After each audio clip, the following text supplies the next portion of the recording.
everyone, this is Paul Casey, the Kenpo Karate Hall of Fame, where we have an educational video series. We talk about Kenpo and related. We have special guests that come on, and tonight we're very honored to discuss with two Hall of Fame members, past inductee Robert Temple and Grandmaster Carl Scott, who will be inducted this year in 2021. So, gentlemen, welcome to the show. It is good to see both of you here, and thank you very much for participating. Thank you for having us. Absolutely. So let's introduce Grandmaster Scott. How are you, sir? I'm doing well. Thank you for having me, sir. Very well. A lot of fun with you. So we're going to open up a lot of things with you, and we're going to keep me honest because I have Robert Temple with me. Hello, Robert. Hey, how you doing, Paul? Excellent. It's always good to see you're smiling. You as well. One of the nicest men I've ever met.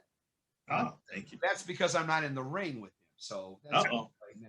Yeah, that's another different person here. Let's go down the path with you, gentlemen.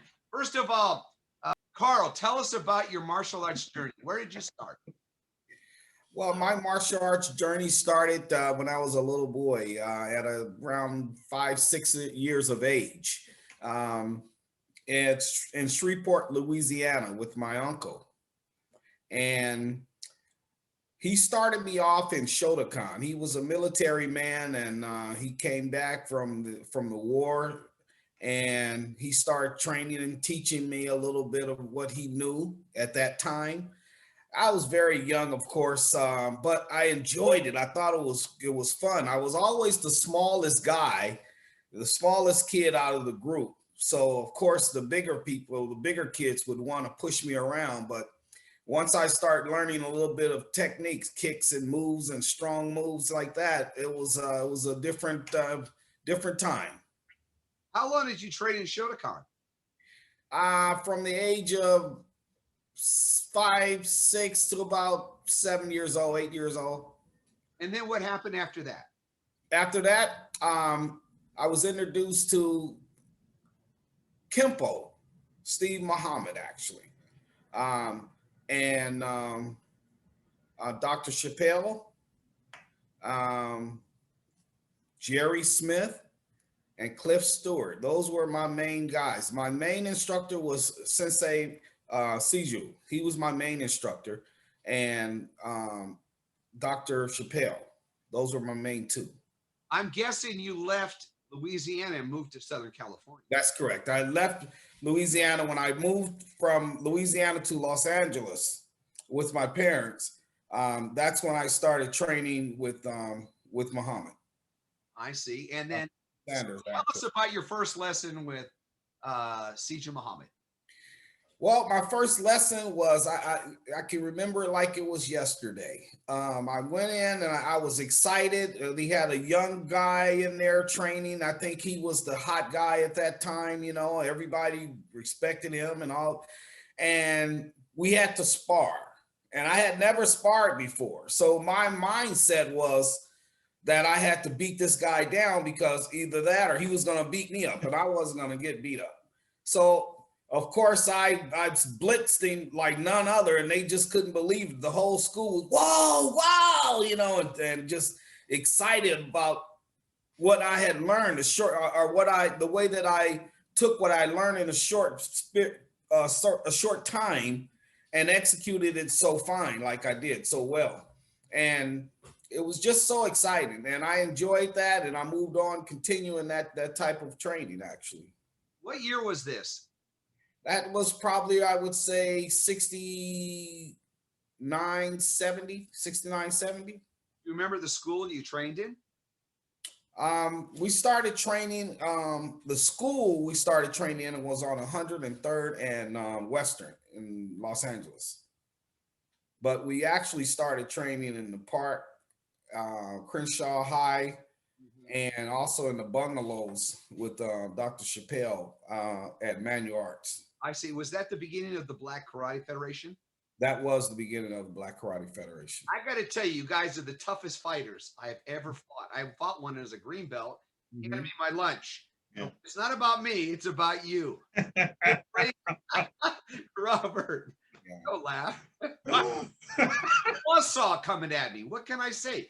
There you go. I thought I was the ham being on the cutter, and the meat guy was going. I was so glad to get out of there. Paul Bear was the official, and that's when I first met Frank Trejon. That was 19. Let me continue on there, sir. So you're training in the school. Did you get a chance to work with Mr. or Grandmaster Chuck Sullivan as well? I didn't get a chance to work out with Grandmaster Sullivan, although I had many opportunities. I was more, I don't know, I was a gym brat. I mean, I lived in the gym, literally. I would climb out of the bathroom window when I was supposed to be at church to run down the street to the school so that I can go to the tournament and compete. That's what I was doing. And in terms of training with Mr. Sullivan, I didn't get a chance to go. I wanted to go as an adult with Brother Robert, because I know he had been training with him for a while. I went down a few times, but never got a chance to actually. Well, I got into one class, right, Robert, over at his. Yeah. I did get into, yes. So to correct myself, yes, I did have at least one session with him of training. Let's bring in Mr. Temple. Hello, Robert. How are you? I am terrific. So how did you meet Carl? You know what? Carl was the star of the BKF when I got involved in '73. He was the guy in my age group, 13, 14, well, 12, 13, 14, 15, 16 age group. He was the guy. He was, they called him Carl Sanders because he was just that good that he was, they called him, he was Steve Sanders' son or Steve Muhammad's son. And I met Carl that way. We were at two different schools during that time. They had moved from the Western school to the Crenshaw school, a bigger school. And we used to go down there as a group from the school I was at, which was called Sheenway, back on 103rd and Broadway. We would pack in a car and go down to Crenshaw, the head school, we called it, and train. And Carl was the star of that gym. He was fighting. We were not really fighting grown men as kids, at least I wasn't when I began, but he was, and he was just a super guy. And that's how I met him. But again, ask me how he became my brother and my friend. That's a whole different story. Well, then tell us about that story then. Well, on two occasions after dealing with Carl for years of being around him, being in classes with him and watching him do his thing and compete and win this tournament, that tournament. Later, we again, from childhood or being young kids to becoming young adults, I had an opportunity to start a security company. So I did. And, I'm sorry, I got ahead of myself. Let me go back. At one of the tournaments, an international tournament, Carl had won the year before. And I was about to have my first daughter by Cynthia Prouder. And that year, I made it up to the finals. Carl had already made it up, and I finally made it up.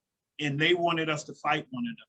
This was the year when Mr. Parker started introducing money, adding money to the purse.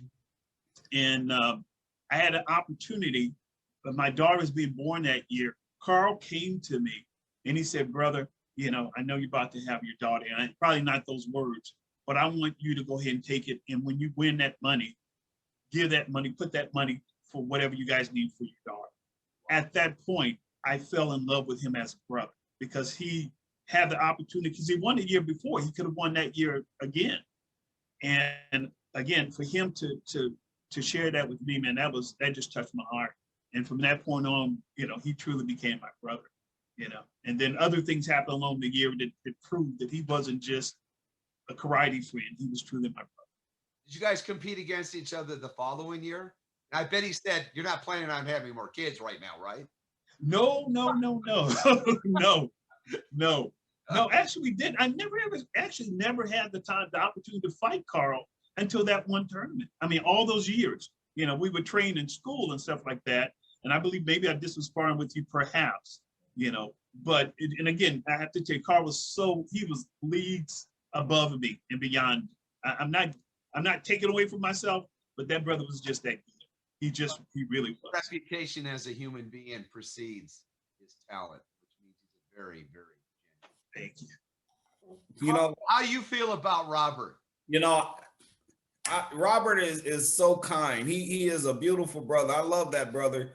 I can't even tell you how much I love Robert. Even as he mentioned about when we were younger and we were training, I used to sit back and watch Robert, and I would love the way that he would be. He was so aggressive and so precise about his movement, and he was almost like a cyborg, and he would just focus in on you and take you down. I mean, you throw a punch, he'd come at you. And I used to sit around and I'd go to him, I say, Robert, man, you are awesome, man. God, that was bad. And I couldn't give him enough praise, because it got me pumped up. I mean, watching him just took me to another level. I'm like, whoa, he sits there and he's moving his hands like this. And I just tell him, you have bear hands, man. You have hands like a big bear, okay? Because they were so big. He had his hands like this. His forearms was like that. And when he hit people, he would break them up. And I'd be like, whoa. I say, Robert, man, I don't know if I can handle those punches you be throwing out there, man. But, he was such a great, and he is such a great individual, more than he is a martial art to me. He has done so much for me in my life and has continued to pump me up. I mean, when I'm down, when I'm not feeling well or something, Robert will call me and we'll have a prayer and I'll feel much better. I just can't express how much love I have for him, as though he was my twin brother. It's just like that. I'll do anything to help him, to help his family, whatever he needs. If I can do it, I will do it. Good. Well, you know what? Have you ever heard him sing? Oh my gosh! Thank you. Did I tell you that about Paul? Yeah. Grace to see you sing, right, Paul? I have it still on a recording. Oh man. You know what? The chemistry between you two is so wonderful. Thank you for sharing that. Let's go back a few years. So let's go back in your early days of competing in tournaments. And let's get into that. And tell me what it was like in the early years of your fighting career in tournaments, Carl. Well, I started very, very young. I think I had my first tournament was probably around 8 years old, something like 8 or 9 years of age. And I'm not pumping myself up or anything like that, but I was just too much for those young men at that time. I was just too much because, as Robert indicated earlier in the conversation, at the school, we would be sparring I would be sparring with the adults. I wasn't sparring with the kids. I was sparring with the adults or the older teenagers. Like my group of black belts are like maybe 7 or 8 years older than I am, and so I'm 9 years old and they're like 17, 18 years old or 20 years old, and we're sparring and they're kicking the living crap out of me and beating me down. And it was either keep getting beat down or get up and fight like you want some respect. And that's what I did. And in tournaments, I would overwhelm them with too much, just too much. I mean, I've seen videos as a kid and competing. I didn't look at it like this, like I'm expressing it now. But as I look back at some of the videos and the film that people have taken of me competing, I was just all over them. I was a machine, just all over them, nonstop. And I would do different setups, different stuff. Like I would start using Kung Fu, and some of our guys never even knew that I even knew Kung Fu. And they were like, what is he doing? What the heck? And then I'd start doing all kinds of stuff like this in the middle of the fight. And the guy be looking at me like, what's going on? You know, and Robert's laughing because they used to pull me to the side. Man, what was that you was doing? What was that? So they used to bet on him. People actually sat down and started betting money on Carl winning. So it was amazing. Mr. Parker used to always I would go, well, my mom, Miss Parker, my mom and Miss Parker had a very good relationship, you know, because I was a little kid, like I said, and I'm running around the tournament just like any little kid would be doing. But when it was time to fight, you know, I'm in line joking around with everybody and telling them, oh, you're going to be okay. You may get 4th place or something like that, but you'll be all right. Don't worry. And you're fighting. Yeah, I'm fighting. Of course I'm fighting, you know.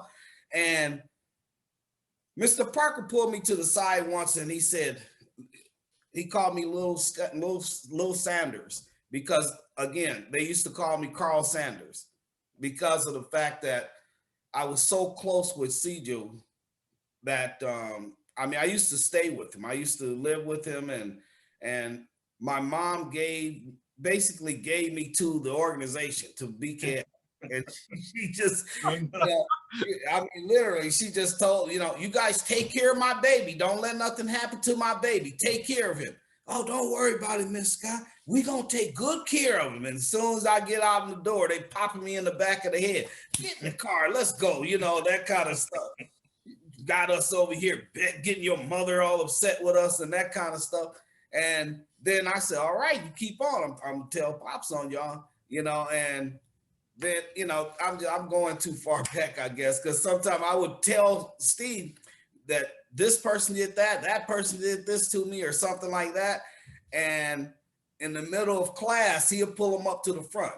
You know, all right, everybody line up. And everybody's sitting there. We're lined up, ready to go. And he'll say, you up to the front. And then the guy will come up and he'll say, my son said that you hit him in the back of the head. Oh, no, I didn't, sir. Well, why would my son be lying to me? You know, that kind of, and he'd be so soft with the way he's talking. You know how he is. Oh, yes. And they would be like, no, you know, and he'd let them have it. Okay, get the horse. Bang, give him a horse, and then have me hit him. Bang, I'd be like, yeah, see, I told you guys, you know.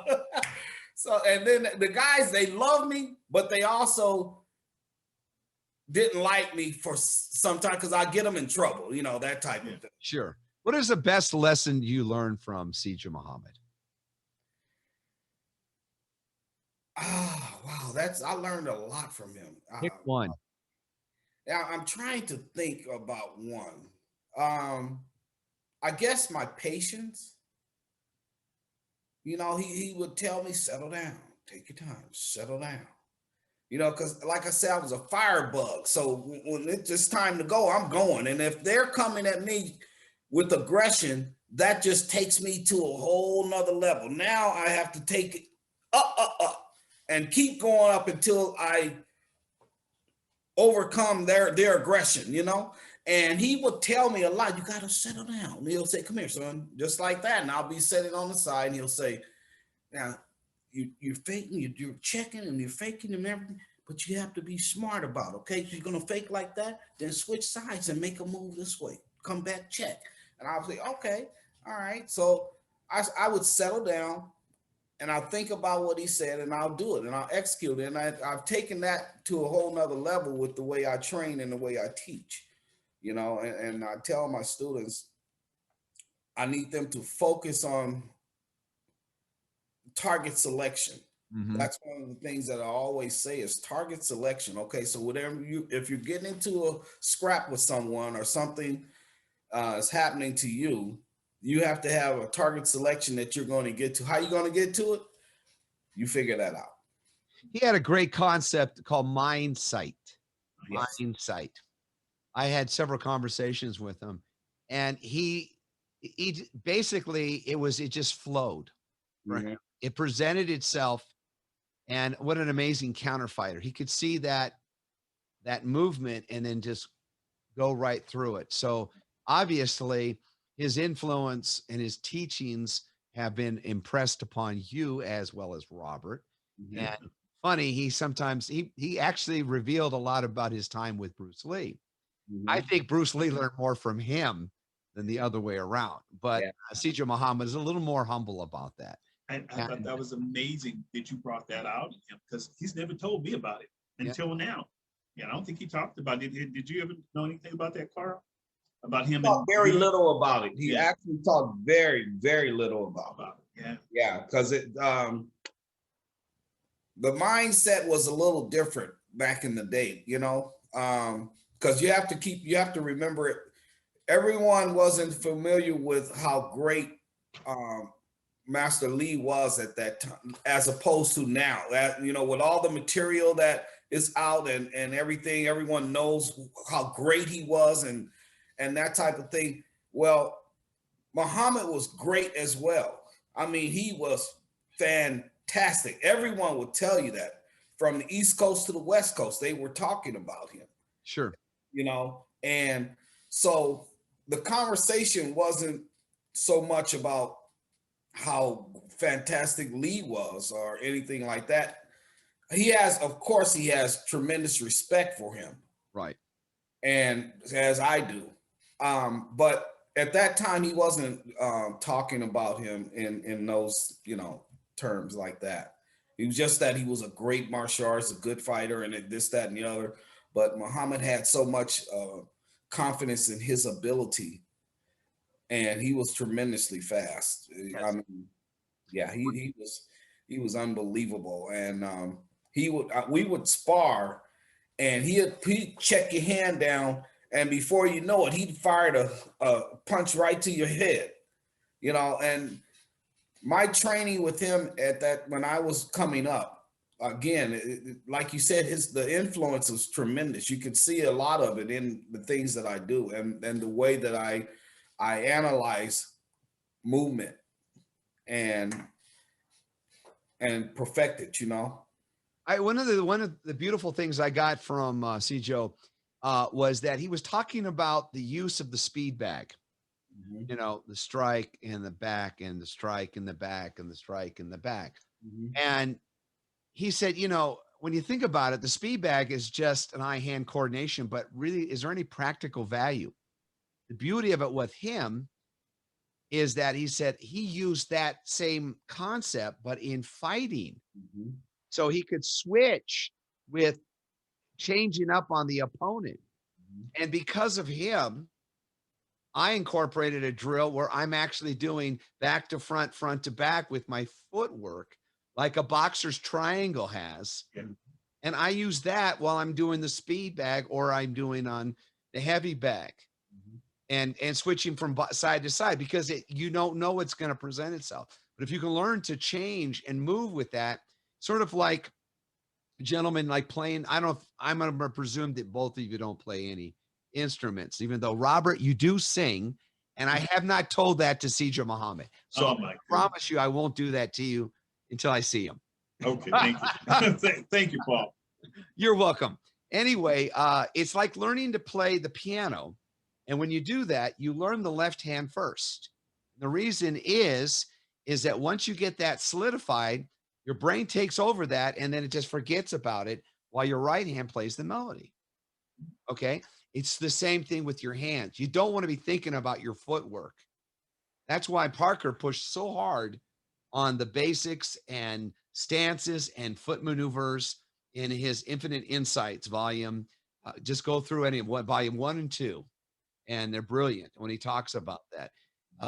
It's one thing to be able to see something; it's another to be able to react to it, and Yes, you won't be able to react to it unless you train that. And you both understand what I'm talking about. So, absolutely. in your training with Sijo Muhammad, uh, did you ever watch him actually compete in serious competitions? I have actually watched him compete in real life. Okay, tell us about it because he Yeah, expressed some of that a little bit. yeah.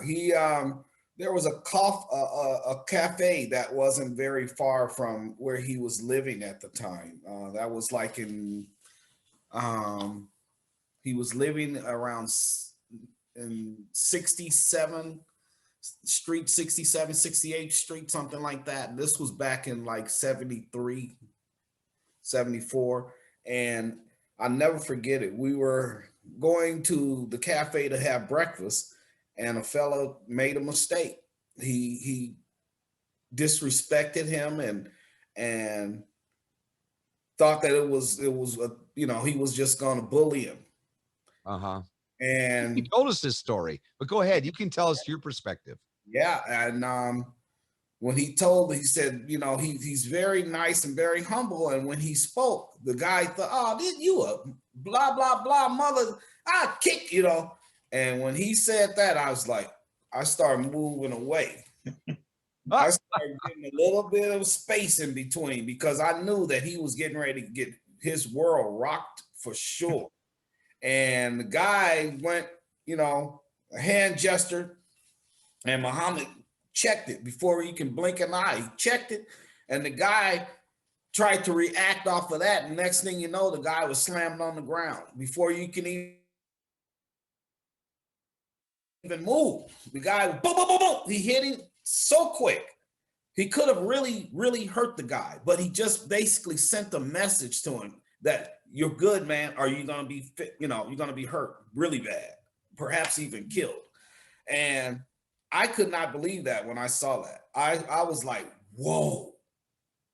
I mean, I had so much even more respect because you have to remember a lot of the stuff that I was used to was training. It was training. And every now and then we go to a tournament and he would compete, but not on a regular basis or anything. But this was something real life.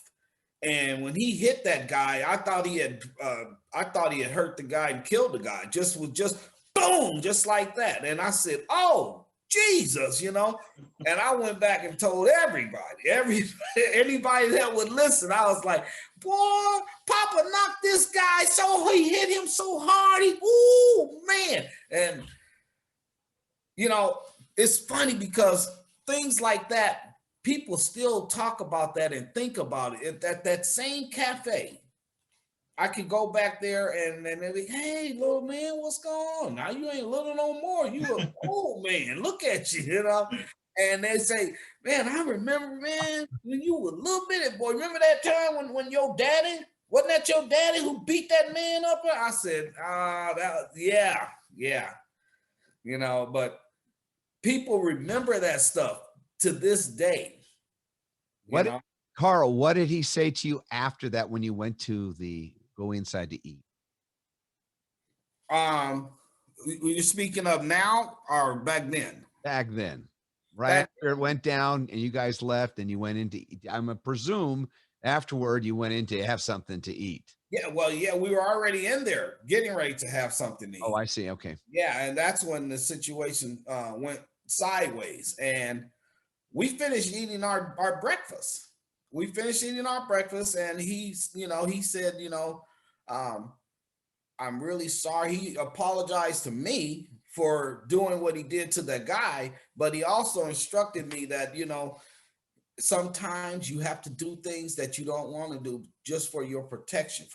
He says, I could have hurt that man even more, but I had to shut him down. I had shut him down and he stayed down. If he had gotten back up, I would have had to put him down for good.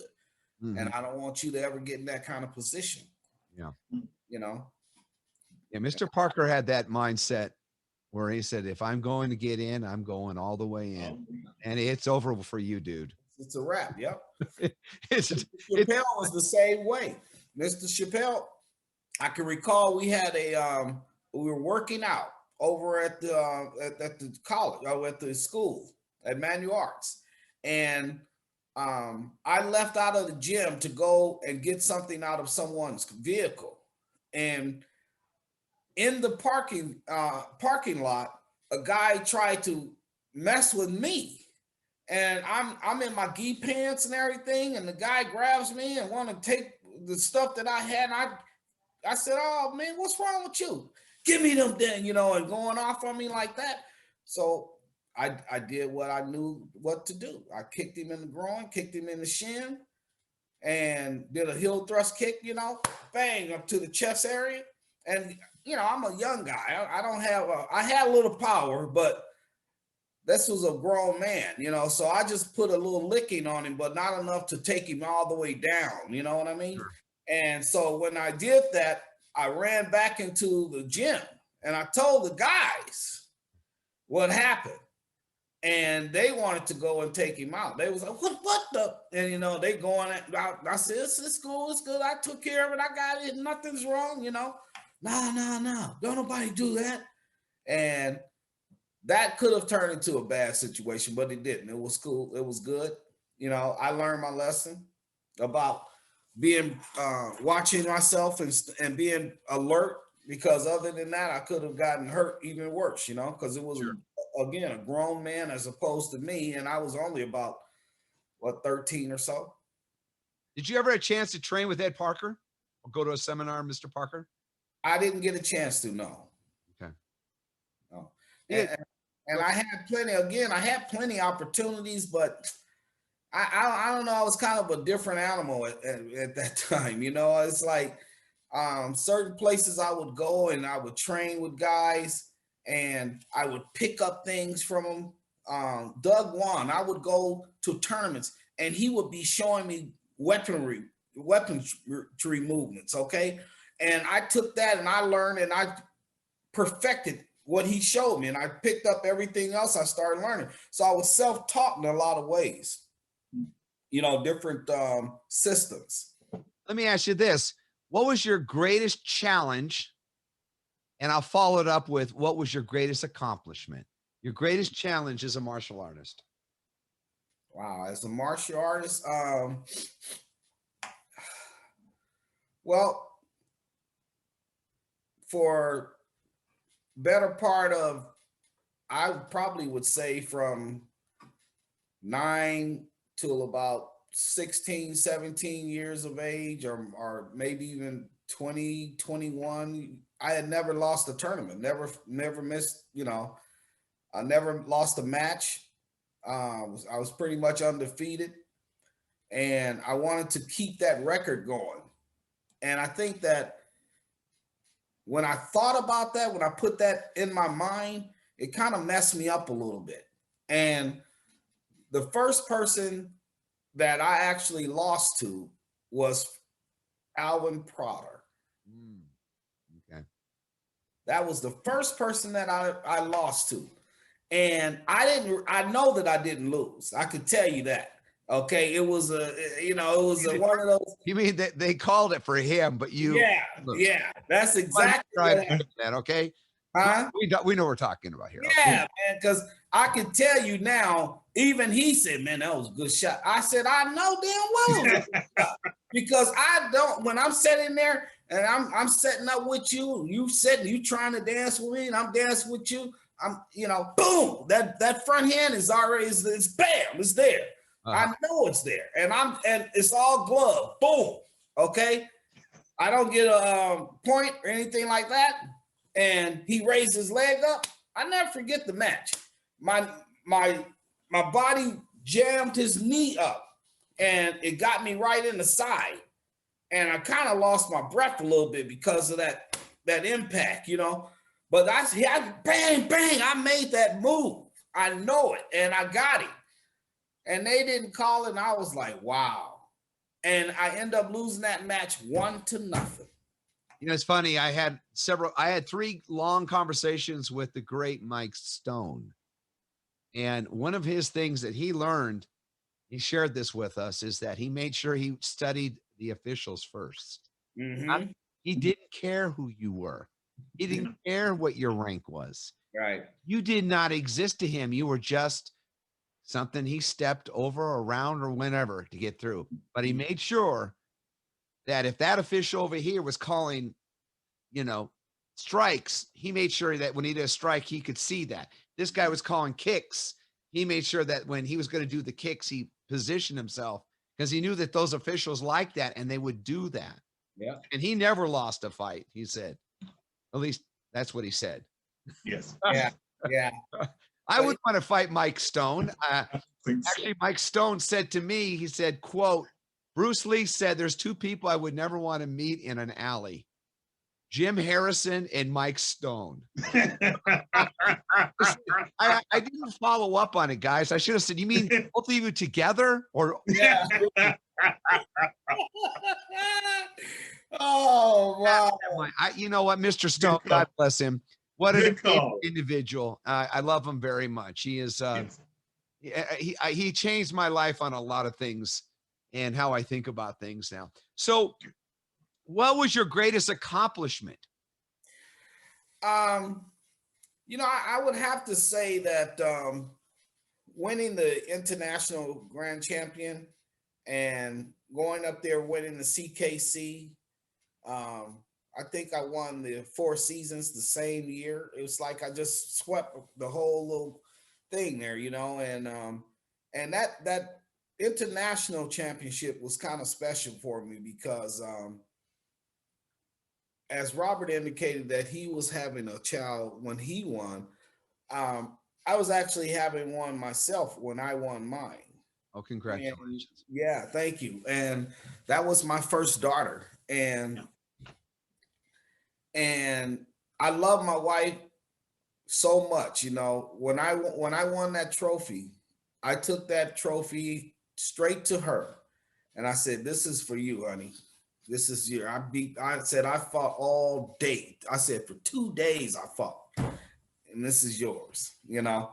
And that stuck with me for a number of years, to be honest with you. So that was an accomplishment that I look back on, and I add my wife and my family with that, you know. Robert and I can relate to that as fathers. So it's okay though, Carl. She handed you the kid and said you can choose the diapers. Always at the wrong time. You're on diaper detail the rest of this week. What a visualization. God, I'll never forget the first time that one. Okay. So moving right along. So now you're going along. Do you still see Sijo Muhammad? No, I don't see him as much as I would like. He's in Atlanta, Georgia, and I haven't had a chance to get out there to see him as of yet. But he's going to be in Las Vegas with you. Oh, he's coming? Well, great. That'll be fantastic. What a reunion. This is going to be a lot of fun. I'm looking at this and I'm so honored. I really am. You know, my instructor, I'm going into the Hall of Fame with my instructor. And that is so special. I mean, how many people can say that, you know, that they have accomplished something to the point where someone thought that they deserved to be in the Hall of Fame? And I don't take it lightly, because for me, I have an issue with so many people that are walking around with 10th degrees or all, you know, it's sickening. It really is sickening. But I'm not going to go into that because no, that's all right. We've had this. This has always been a hot topic in the social media. Has Robert told you how how the Hall of Fame how it was developed and whatnot? Not exactly. Okay. Well, I'll explain that to you a little bit later. Hold on for a second. So the Kenpo Karate Hall of Fame, this is our 7th year. Initially was with the first year with Frank Trejo, and each year subsequently the members choose subsequent inductees. They're first a candidate, then they become a nominee, and then once they receive the award, which are custom made for them, then they become a member. And that is how we've come to this discussion with you today. And I am so honored, truly I am, that my best friend, my brother, chose me to be in the Hall of Fame. And my instructor agreed with it. Oh, my goodness. You can't ask people there, friend. A lot. Robert, what are your thoughts about this? Well, you know, something that I don't talk about in calls pretty private, but I'm gonna expose this a little bit. But my brother had a series of incidents in his last 5 years or so, a couple of different things. And as I've said earlier, I think he is one of the baddest people I've ever met. I mean, within martial arts, and one of the nicest.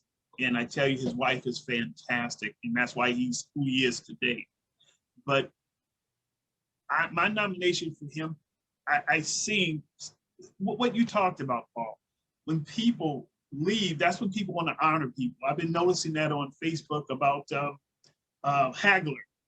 I see so much print about Hagler, the boxing champion, but I didn't see that a year ago. I didn't see that 2 years ago before he passed. And I didn't want that to be my brother. I want people to know who he is today, to honor the work that he's doing, that God gifted him to do, and that, again, he's going forward with. And with the Kenpo Hall of Fame, I think it was just a grand opportunity for me to say, hey, Carl Scott did a body, and we're just going to honor it and let, as you said, that he goes down in history, that he will never be forgotten. That's absolutely true. Yeah, and he's done many films and all that stuff that he'll tell you about, but this award as a Kenpo practitioner, in particular, in the family of Ed Parker, that's a big deal for us within the Black Karate Federation. Some people ain't not talk about it, but Mr. Parker, what can I say? He was the guy. You know, street terms, he was the guy. He was the guy, and to be honored in that arena is a big deal. Yep. You are chosen by your members, and it is a celebration of greatness. Your accomplishments in the ring or in the community are indication of you as a competitor or an instructor, or the other choice that you can come in, it would be an ambassador to the martial arts. But the real thing is that we think about this, we probably spend 99% of our time thinking about competition, about defending ourselves, beating somebody up or whatever. But really, we need to spend more time on the other aspects, which are what? The intelligent side, yes, choices that we need to make. Right. Remember, knowledge is one facet of your martial arts journey. The physical training is the other, but the wisdom to decide between when to choose and when not to choose is enlightenment. And that comes from a divine intervention there through your teachers and through greater powers. And both of you gentlemen, embody that and are amazing examples of that. So there's no question there. So I think people need to understand that this is a journey. This celebration is to remember people that do great things for the community, and they're recognized by their peers. Now, some of the peers were competitors. Some are friends of yours. Some people just didn't even like you, but they say, you know what, that guy's a badass, okay? Yeah. And that's what counts. So while we're on that path, and Robert has brought that up, now you're training and you're in the martial arts and you're competing, and obviously you go up the ranks and you're doing extremely well. You're a black belt. What did that lead you to? What other things have you accomplished in the martial arts from your training? Robert mentioned something about movies and television. Tell us about that. Yeah, I was fortunate to be discovered at a school in Hollywood. We were on set doing the Man, the Myth, the movie, The Man, the Myth. And I was an extra, sitting down, and I was told to just sit down, and you're one of the students, and Bruce Lee's gonna come by, and he's gonna be talking and doing these things, and we just want you to just stand there and just sit there. So just my natural reaction was to sit there and act like I actually knew what he was talking about when he turned around to me and said, and started doing, and talking about the fists and this and that. And I was going, yeah, I see, I understand. Yeah, like that. And they picked it up. They were like, yes, very good, And they went from loving what I was doing to when we were in between breaks, one of their stuntmen decided that he wanted to challenge me. Oh, great. And Hey, I'm fine, man. I'm good. It's okay. Come on, we can go. It's this late, this late. That's what he was telling me, trying to convince me to go and spar with him. And all of my guys were going, go, do it. Kick his ass and let him see what you got. Go do it, right? And I was, nah, man, I don't want to fight this guy, And because I was a sticker for, if we're gonna spar, well, let's spar. But if you hit me in the face, the sparring is gone. Yeah, it's done because now you're hurting me, you barking me, and I'm not taking that. So I told the guy, I said, yeah, we can go. Okay. I said, but watch the face. No hit in the face. It's okay. So that's what he was telling me, trying to convince me. And sure enough, we started moving around. And the first move that he did was a side kick straight to my head. And I said, whoa. I said, oh, okay. You're going to try to hit me in the face. That's what I just told you don't do that. And there you go. I said, all right. So then we got back into stance and started moving around. And then I lit him up. I jumped up, did a side kick to him. Bang! Came down, spinning hook and heel. Bang! Bah, bah! Started lighting him up like that. And the director and them were over there. They couldn't believe it. They were like, what the? Hold it. And so the owner of the film company is called Eternal Films. The owner's daughter was there. She's the only one that spoke English clearly. So she was there running things and everything. And after the shoot was over, all the filming was over, she called me over to the side. She says, what is your name? And I told her, she says, give me your number. I'd like to talk to your mother. We may have an opportunity for you. And I said, oh, okay, sure. And I gave her my number, and sure enough, the next day she called and said that she had an opportunity for me to go to Hong Kong and star in a movie that they've been thinking about. The director liked me, and that's how it all started. Where did that lead you? It led me to doing 3 other films after that. And the names of those films are? Soul Brothers of Kung Fu, Hard Way to Die, and The Man, the Myth, and another one too, Sun Dragons. Okay, let's back it up a little bit. Back in the late '60s, before Bruce Lee died, did you get a chance to meet him? Okay. No, I was so close to actually doing a film with him. And that's because Eternal Films was one of the companies that Bruce started doing his thing with many years ago back in Hong Kong. And when I went to Hong Kong, they took me to the hospital that he passed away in, and they showed me a lot of stuff that Bruce was doing. And I had a chance to go to a couple of schools and learn some kung fu, some Chinese boxing kung fu, because of Bruce Lee. And the understanding that I had gotten was, I believe it was Warner Brothers wanted to do something, and they had an idea with me involved with Mr. Lee at that time. But of course he had Enter the Dragon that he had to do. And then right after that, of course, we lost him. And for me, I felt really, really bad because I felt it just took the air out of me, if you will, because I saw what Mr. Kelly did, and back in the day, our school was right there where Robert mentioned about the school over in Crenshaw. That was, our school was on one side of the street, and Mr. Kelly's school was on the other side of the street. And we kind of used to beat them up a little bit, but kind of a little bit, yeah. As a matter of fact, when Mr. Lee was doing Enter the Dragon, as you know, he came down to our school on 103rd, and that one move that he did in the alley was Muhammad's move.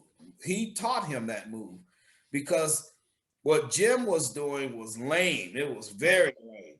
It was yo, and it was lame, man. And we were all, and that's really bad when you got it's probably about, I don't know, 40 or 50 of us out there, watching the scene being done. And Kelly does this lame move, and everybody just goes, oh, like, yeah, come on, man, you can do better than that. And Muhammad stepped up and said, my brother, come here, brother. Look, come here. Why don't you do this? Why don't you do this? And then come down right here, and then come back over like this. And he showed him that move. Kelly did it. They loved it, and it got on the film. And I don't know, not very many people talk about who showed him that particular move. I remember it. I'm glad you did share it with us. That's a little more insight. Yeah. Were you actually on the set of Enter the Dragon? Were you in? I was on the set, but the problem was where I was, the camera, because I was short and the camera just didn't. I was already in position. I was actually going to be on the film, doing my thing. Yeah, all right, and all that stuff. And the camera just blows right by me and doesn't get me. And I'm sitting there going, wow. It got a glimpse of me, but you probably barely can see unless you know. And only one person recognized that, and that was Joe. Really? Kenpo Joe. Kenpo Joe. It's funny. I talked to Jerry about that, Jerry Smith. Yes. It's great. You see a quick cameo of him. You see a quick cameo of Donnie Williams. You see a quick, with Sijo Muhammad, and then that's it. And that's it. I sure wish it would have been. I didn't understand.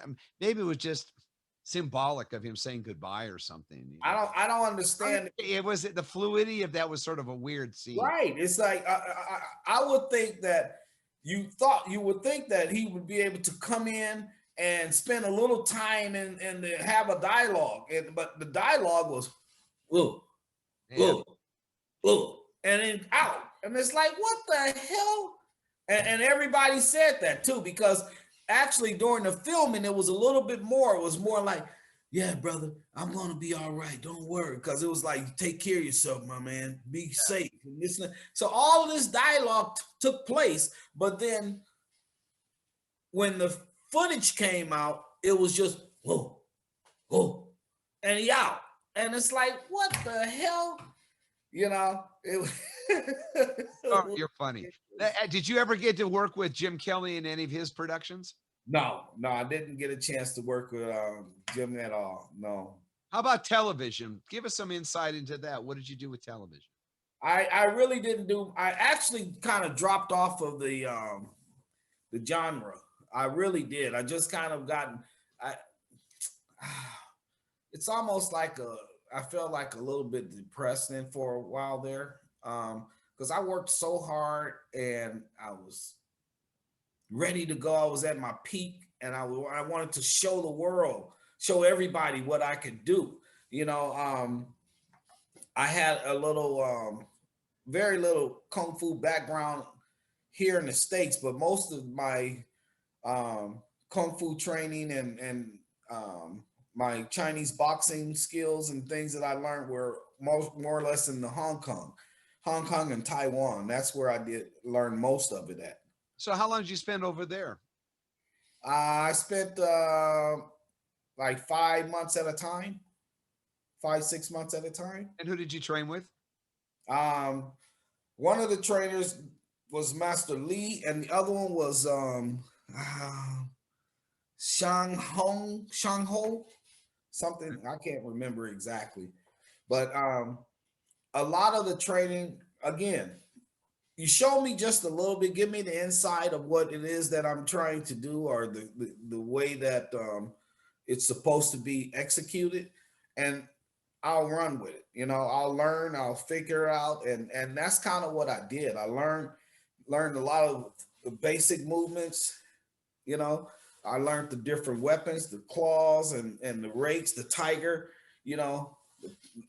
I learned a lot of that, and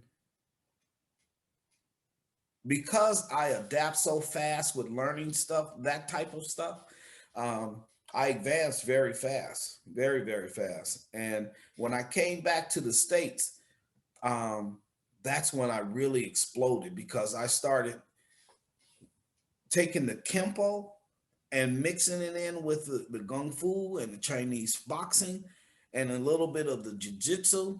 And I just started adding it as I go along, and different strikes that were coming at me. Like I would be training with Robert, and we'd have a group of people training, and I'll get into that training mode or that teaching mode, and it'll be 3 or 4 o'clock in the morning and we're still training, and I'm still going. And Robert would be constantly telling me, brother Carl, we got to shut it down. We got to shut it down. It's getting late. They got to go to work. And all right, just give me 5 more minutes. That 5 more minutes turned into another hour. And just to the point where he just had to cut the lights and say, okay, Mr. Scott, I'm sorry, sir. I'm really sorry. And hit the lights and you guys can go home now. You know, but they would still be there learning and taking all the information, and I'll just keep pumping it to them. That's what I did. And you know, even at my school, my wife would be like, what are you doing just coming home at 4 o'clock in the morning? You started training at 5:30, you know. And it's like, that's what I did. Just, you know, just training like that, perfecting it. Did you ever train or get any instruction from Ark Wong? Yes, I did. I got about that, because Mr. Wong is being inducted this year as well. Yeah, oh wow.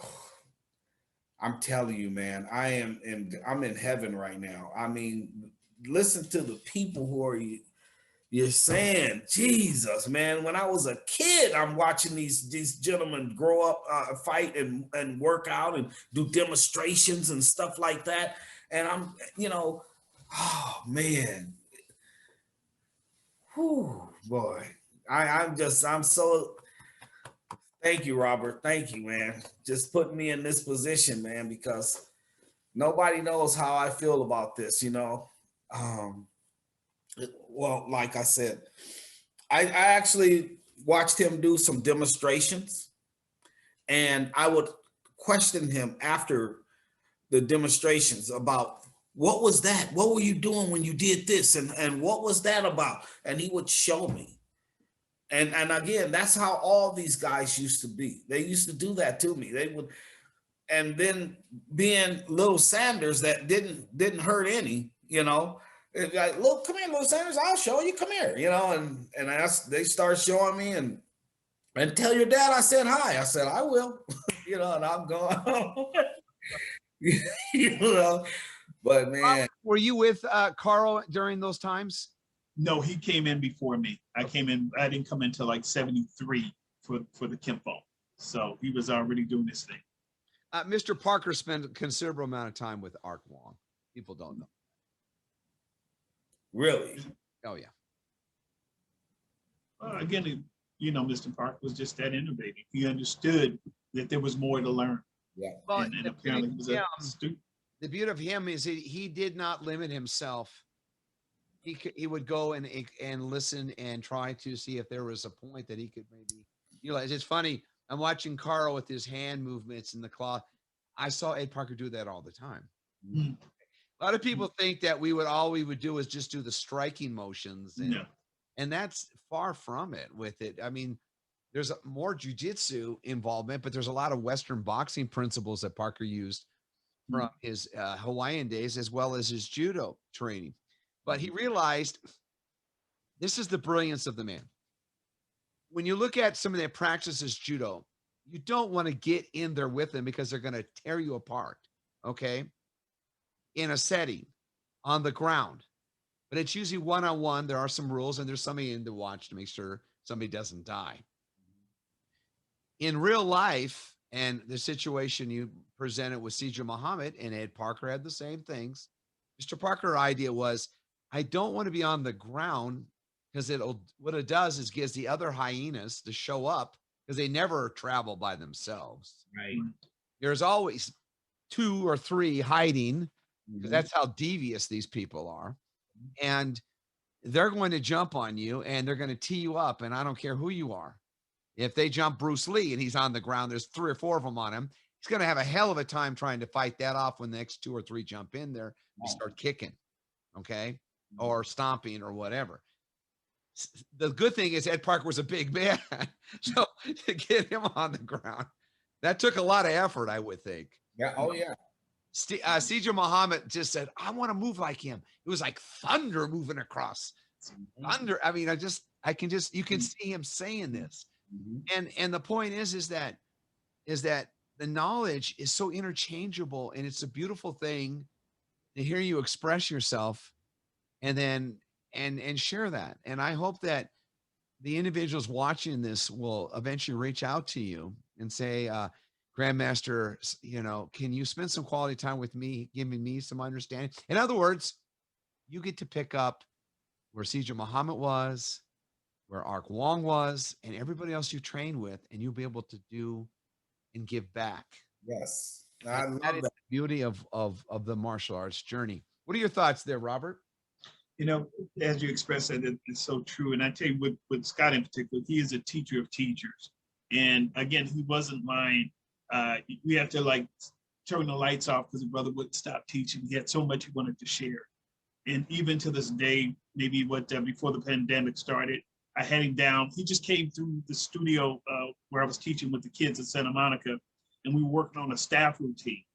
And this brother took that routine, that basic routine I was teaching, and took it and made it an advanced routine because he enjoys teaching, and he just had so much fun doing what he was doing.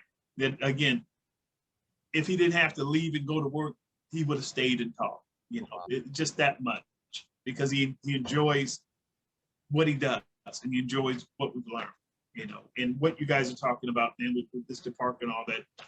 I can only say it's a beautiful thing, and I'm glad to have been a part of it.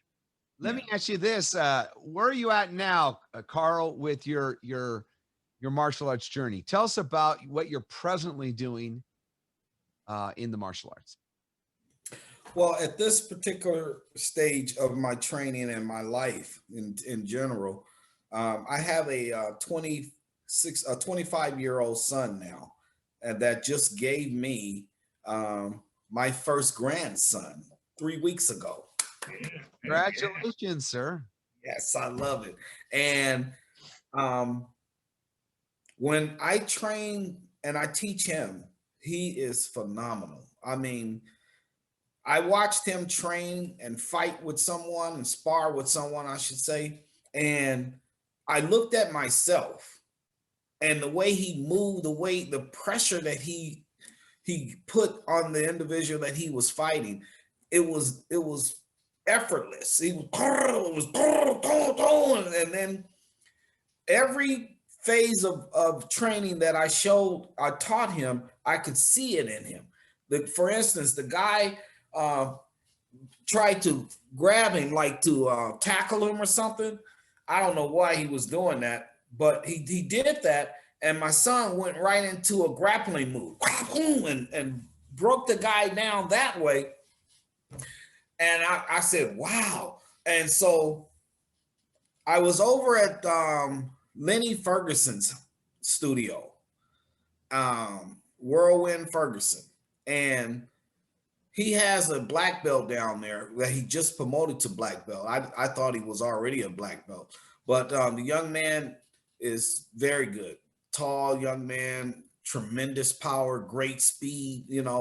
I was very impressed with the guy. And I even was so impressed with him, I told my son, I'd like to see you spar with that guy. I want, if you could control somebody like this with the ability that he has, if you could control the fighting and I won't say dominate, but control it. And he did. And the guy, well, he gave so much respect to my son. I was like, wow, okay. So he said, Dad, he said, I saw what he was doing when he was trying to punch, and this, I could see it. And so I set him up to this, and he started telling me what he was doing. And I said, you really have been paying attention, haven't you? He said, yeah, what do you think, Dad? And he learns from other people. He said, when Uncle Robert used to tell me, that when I get down like that, and he would give me these drills and send me through these drills. You know, Robert has these bags at his school, and he had different sets that he wanted to do this, do that, do this on this bag. Okay, you got 30 seconds, go hit it. Bang, bang, bang, bang, bang, bang, bang. The guys would be go through it. And my son would take that and he would put it in his regiment, whatever he's doing. And so when I see him doing that, it allows me to express even more of what my knowledge of martial arts and what I have learned and what the super grandmasters have taught me. And I can share that with my son, and I can experiment with it. You know, I have a little spot in my back of my house. It's like a little mini gym, outdoor gym. I put my bags down, my mats down and everything. And I have, you know, I can have about good 10, 15 people out there, and I start training and teaching. And my son, you know, he starts training with some of my black belts, and each and every time somebody gets hurt. And I don't know how. It's not like he's hitting them or kicking them or anything like that, but he checks like a damn brick. Pow! You know, and it's not hard like that. It's just boom, boom, boom, boom. And those checks, and I've taught him, you know, you're hitting the radius, okay? So be careful when you're training with people, because you can mess them up, man, when you're doing that. But he does it. And I have a check, we call it the crane check. And it goes like this.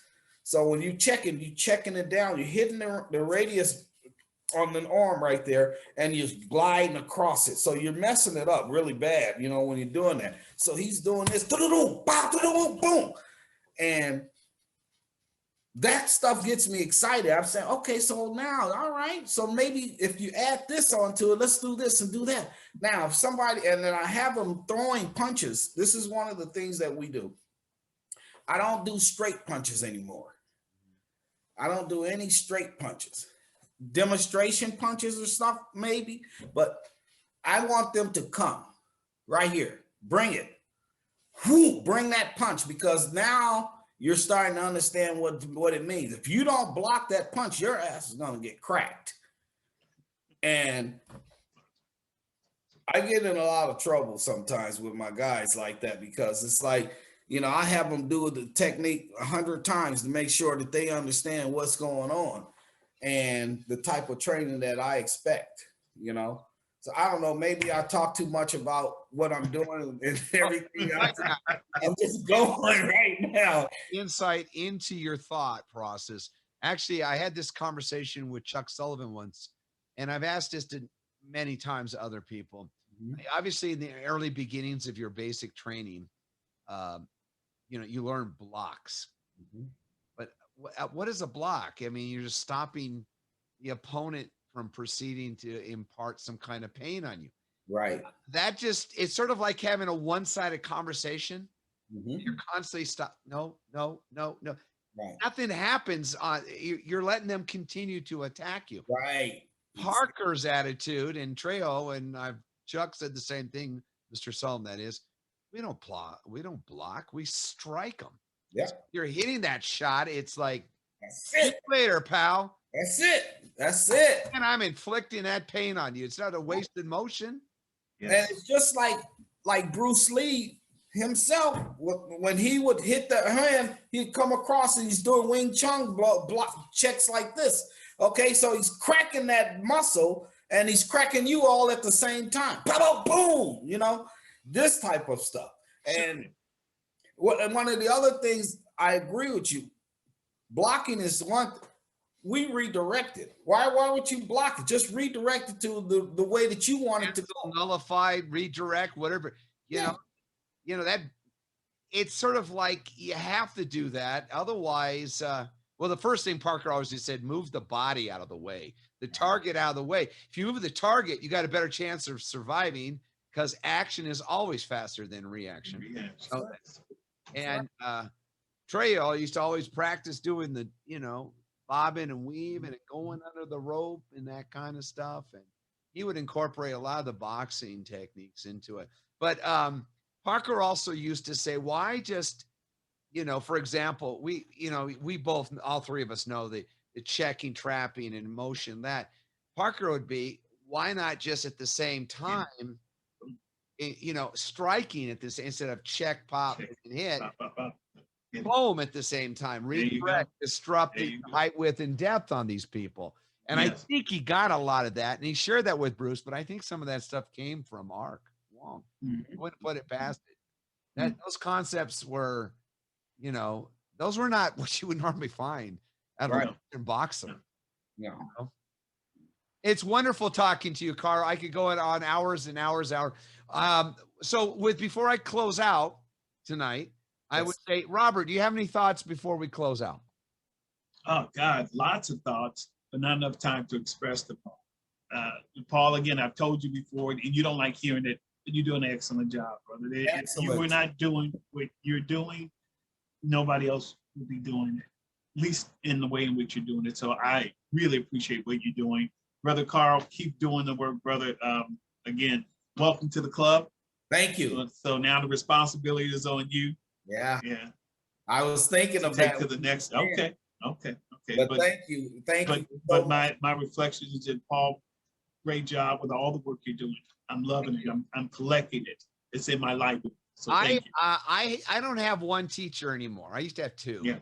I have well, now over 100 teachers. Yes, sir. All of you Yes, guys sir. from the Hall of Fame, I get a chance to spend quality time and learning to see it from a different point of view. Mr. Parker, one of his greatest teaching things was the point of view. Robert's view, Carl's view, and Paul's view. I get to look at all of you two, and you guys get to look at me, and Absolutely. we're sort of learning. And it's a beautiful thing. I really honored to have quality time with you, Carl. I look forward to seeing you in Las Vegas. Please make sure you introduce your wife to me. It'd be nice to meet her. Absolutely, Paul. I will introduce my wife to you, and also my son is going to be coming down. I've got a slew of people that are interested in coming, and I'm just so delighted and honored. Again, thank you. It'll be great, and you're gonna have a lot of time with your teacher and a lot of the other induct and a lot of the Hall of Fame members. They all, it's, you know, you guys are in a special club. I've told this to Rob before. When the Hall of Fame was created, I always wanted to have the position of being like the curator, the guy that made sure it happened. I'm not a member of the Hall of Fame, but I sure get to watch greatness in front of me, and truly an honor to meet you. I wish you a beautiful life, and I look forward to having quality time with you.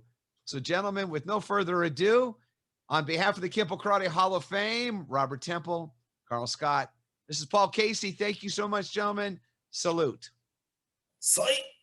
Peace. Thank you, sir. Thank you. God bless you. Good night. You as well. Good night, bro. Thank you.